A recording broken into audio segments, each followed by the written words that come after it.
Vendo Jesus as multidões, subiu ao monte, e como se assentasse, aproximaram-se os seus discípulos, e ele passou a ensiná-los, dizendo: Bem-aventurados os humildes de espírito, porque deles é o reino dos céus.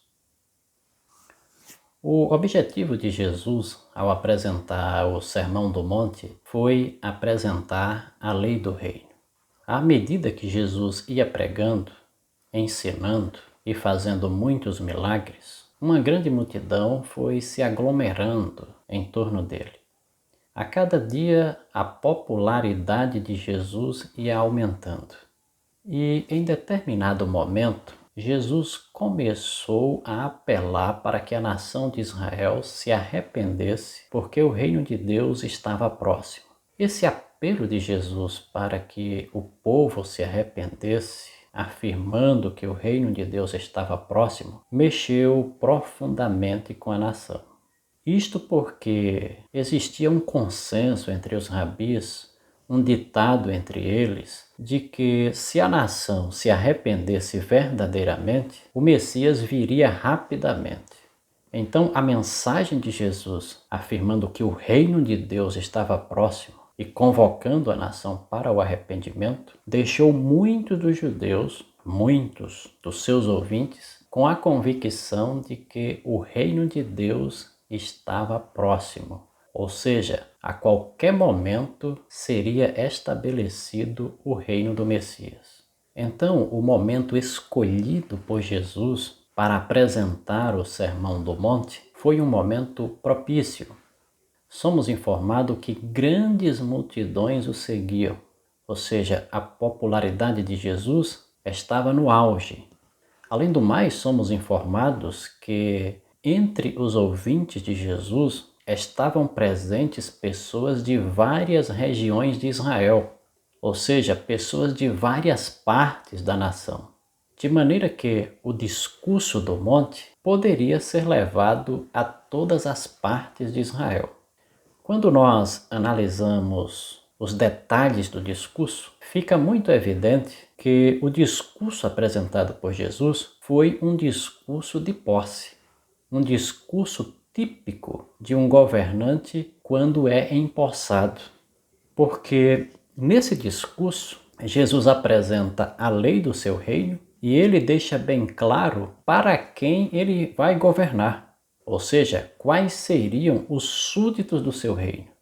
O fato de Jesus anteriormente, pouco tempo atrás, ter escolhido os seus discípulos era para muitos uma forte indicação de que ele estava se organizando, se estruturando para reinar. Afinal, todo governante se cerca de pessoas competentes, de auxiliares, para ajudá-lo no seu governo. Um outro fato que fica muito claro quando analisamos o discurso de posse de Jesus é que o seu reino não seria delimitado geograficamente, ou seja, o território sobre o qual o Messias governaria seria o coração humano, ou seja, o reino de Jesus não teria fronteiras. Para entrar nesse reino, para fazer parte desse reino, as pessoas precisavam apenas se arrepender. De maneira que o conceito dos rabis de que caso Israel se arrependesse, o Messias viria imediatamente para reinar sobre eles, este conceito era correto. E este conceito é válido até hoje. Se o ser humano se arrepender verdadeiramente, o Messias, o Cristo, vem imediatamente reinar sobre ele. Jesus começa o seu discurso falando sobre felicidade. E isto é significativo. Afinal, todos nós desejamos a felicidade. Felicidade é algo que interessa a todos. Acredita-se que todas as pessoas vivem em função da felicidade, ou seja, vivem em busca da felicidade. Aquela pessoa que rouba, aquela pessoa que trabalha honestamente, aquela pessoa que se esforça para enriquecer, aquela pessoa também que faz questão de continuar sendo pobre, todas as fazem acreditando que é dessa forma que irão encontrar a felicidade. Só que no Sermão do Monte, Jesus apresenta um conceito de felicidade que era muito diferente do conceito daqueles dias e continua também sendo diferente do conceito que temos nos dias atuais. Naqueles dias, como também hoje, o conceito de felicidade é ter. Você é feliz possuindo. Só que no discurso de Jesus, ele vai na contramão desse conceito. Fica muito claro no discurso de Jesus que ser feliz não é ter, é ser. Não é possuir, é ser. Neste sermão, Jesus apresenta 8 virtudes que proporcionam a verdadeira felicidade.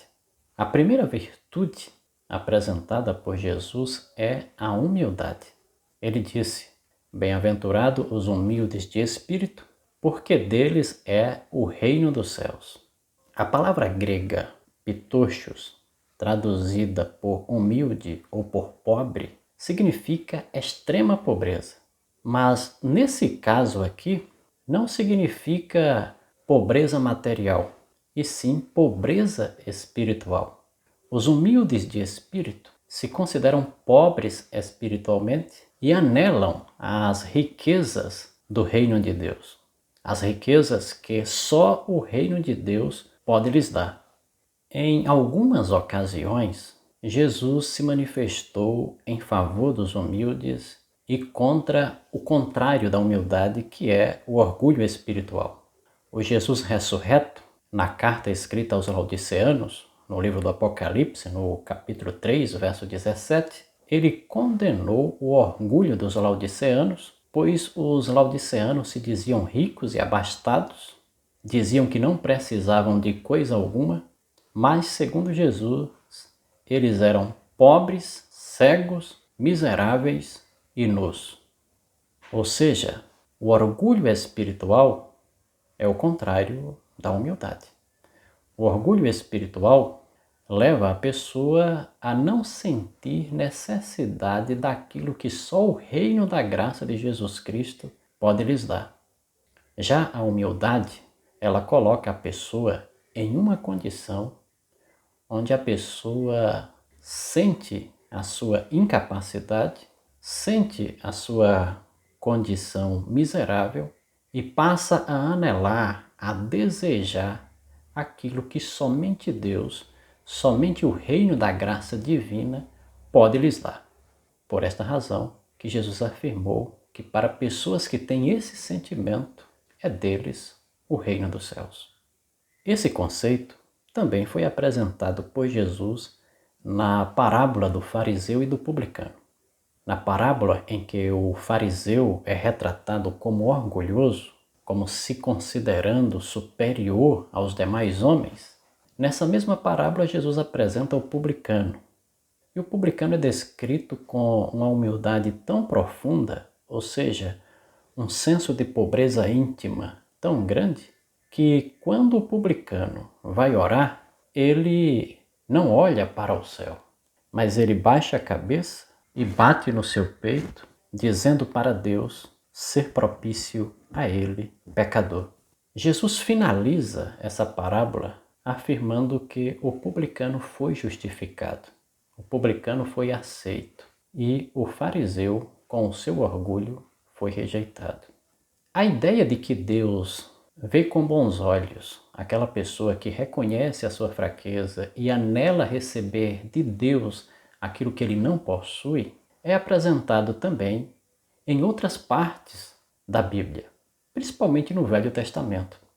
No livro de Miqueias, no capítulo 6, verso 8, Deus afirma que deseja que o seu povo ande humildemente diante dele. Também o profeta Sofonias, no capítulo 3 e o verso 12 do seu livro, ele afirma que Deus iria deixar na terra um remanescente humilde, ou seja, o povo que sobreviveria, o povo que seria salvo, seria um povo humilde. O apóstolo Pedro, que testemunhou esses ensinos maravilhosos de Jesus a respeito da humildade, ele aconselha os irmãos a se humilharem sob a poderosa mão de Deus para que ele, no tempo oportuno, ou pudesse exaltá-los. Então, de certa forma, o ensino de Jesus ali era fundamentado nas escrituras hebraicas do Velho Testamento. As palavras de Jesus nos faz concluir que só os humildes terão um lugar no reino de Deus. Que no reino de Deus não há lugar para o orgulhoso, para aquele que está satisfeito consigo mesmo e para aquele que se considera superior aos outros. Então, o primeiro passo para a felicidade, para fazer parte do reino da graça do Messias e dessa forma estar se preparando para o reino da glória, é aprender a lição da humildade. É aprender que necessitamos de Deus, de que a nossa vida sem Deus, ela é incompleta. No próximo estudo, nós iremos analisar a segunda bem-aventurança. Por hoje é só. Que Deus nos abençoe e nos faça súditos do seu reino.